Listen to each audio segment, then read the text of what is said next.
Hi, everybody, and welcome to Lida's Musings. This week is the Mental Health Week for the Canadian Mental Health Association.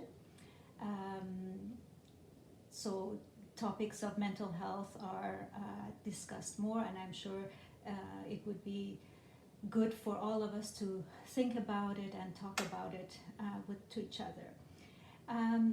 The first book that I wrote of poetry is called Feeling Fortunate But Awful, Poems on Depression and Healing. So it addresses the topic of depression. I share with you my experiences with depression, as well as how I sought help for it, and what are the things that I did that were beneficial for me as I was on my way to healing. So one of the problems that we have is that depression still has a big stigma associated with it, so people don't talk about it. And so we think that we are the only ones, or only one of the few who suffer from it, although depression is very widespread. So the way to combat that is to talk about it more for the people who have experienced it and who have gotten better, to talk about it so that others will seek help and get better as well.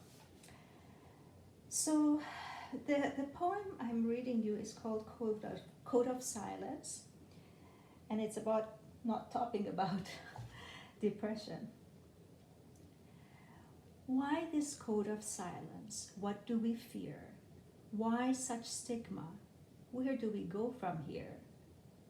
Why does a word like depression scare us so? Why do we feel ashamed, powerless, or both? Why do we feel as if it's all our fault?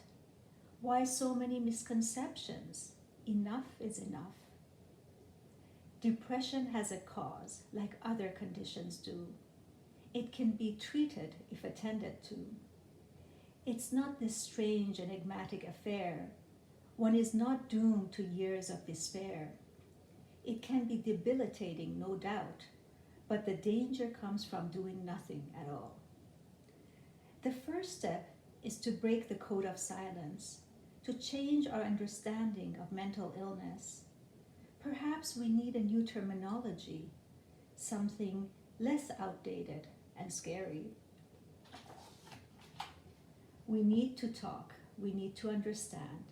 Knowledge is power. Let's stop burying our heads in the sand. So I hope that we all get more comfortable talking about mental health issues and finding the courage to seek help if it comes our way, and of course being supportive of those who are going through an illness in our family or our friends. We can also be helpful and be a friend who's there for them during their challenging times. I wish you a great day.